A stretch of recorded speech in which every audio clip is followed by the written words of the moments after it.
Hello everybody, it's February 6th, 2023. We're going to jump into Bitcoin's action here. First up, what I said on Friday is that we had most likely two scenarios that we were looking at. We still don't really have a clear indication which one is going to take hold. I did say that I was leaning in favor of the orange scenario as long as we were above 22,750. And I would lean slightly in favor of the blue scenario if it broke below 22,750, but all of the action is garbage. It doesn't really strongly indicate any outcome. So I just said, that would make me lean slightly in favor of one or the other, but I am keeping trading to a minimum. This is all chop. So I'll go over the two scenarios here on the chart.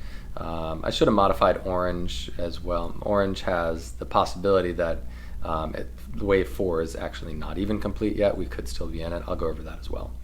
All right, so here we have the couple different options here for what this move is doing.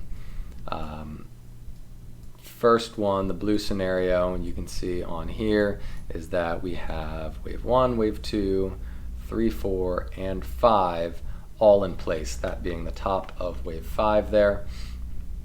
This would want to come down then for a second wave. Since we have 5 all the way up, 5 up, we would see a pullback. I'll make this blue just to make it go with that blue scenario.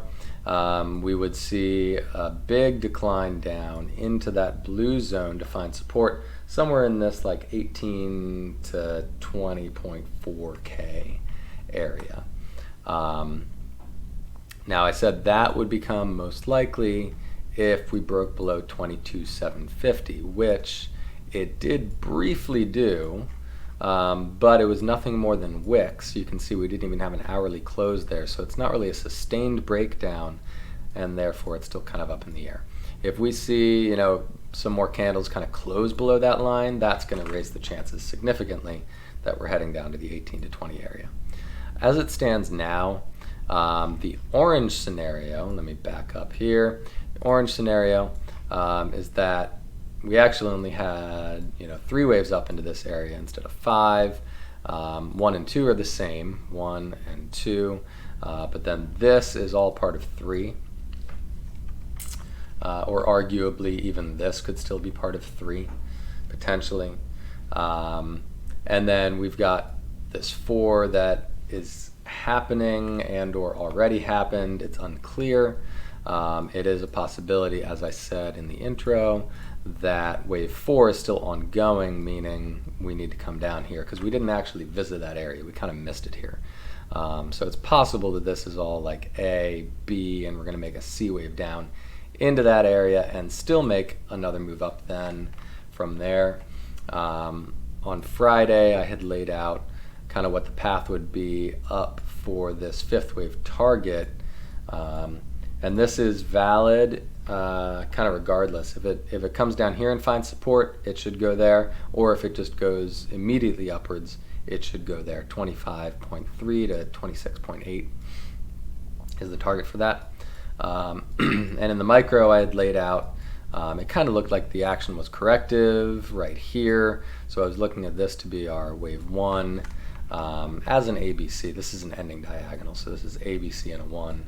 ABC and a 2 is what I was looking for, ABC up in a 3, etc., etc.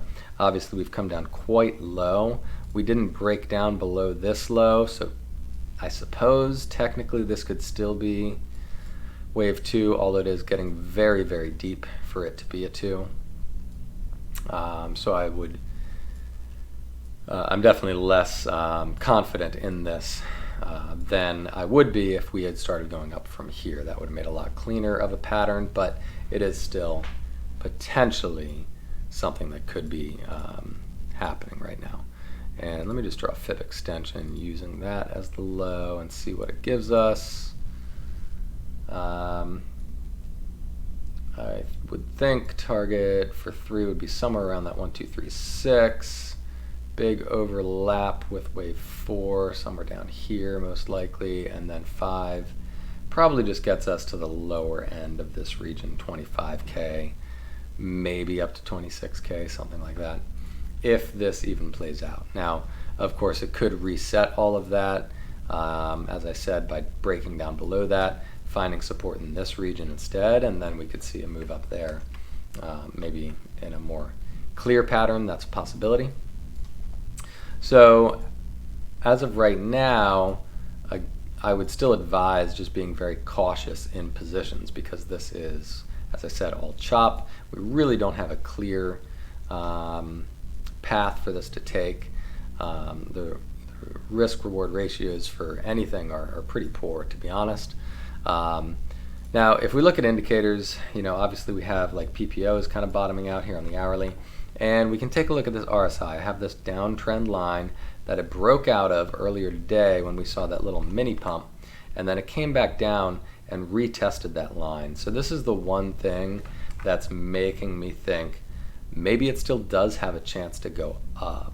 I mean, not necessarily all the way up. It certainly could just indicate that we're getting another large, choppy move up into the 23.5 to 24K area. That's a possibility. But this RSI, we have a couple of bull divs that have formed on it, and we have that breakout and retest.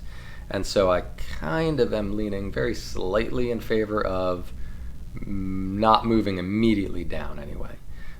It does look like there's potential that we could see this move upwards. I don't know how high. I don't know if it's going to make it all the way up there before it comes down, but it does look like at least there's maybe sort of a reprieve on the selling in the short term anyway. So we'll have to see how that plays out the rest of the week. But again, not really a great area to try to trade with any sort of leverage or large positions or anything, because we are in choppy, dangerous waters here. I may end up shorting, if it goes up into this area in a predictable manner. I may end up shorting that area. I think that gives us a pretty good risk reward. But it is always safer to wait for confirmation. We just don't have confirmation on anything right now as far as what to expect. All right, so I think that pretty much sums up Bitcoin. I'll touch base with you all again on Friday. We'll see what the rest of the week has brought at that point. I think Mr. Fed, Jerome Powell, is speaking tomorrow. That can always lead to some pretty severe volatility. So just be careful in any trades that you make, especially short-term trades going into tomorrow's session. I'm not sure exactly when he intends on speaking, but always makes it very whiplashy. So, all right, I'll talk to you all on Friday.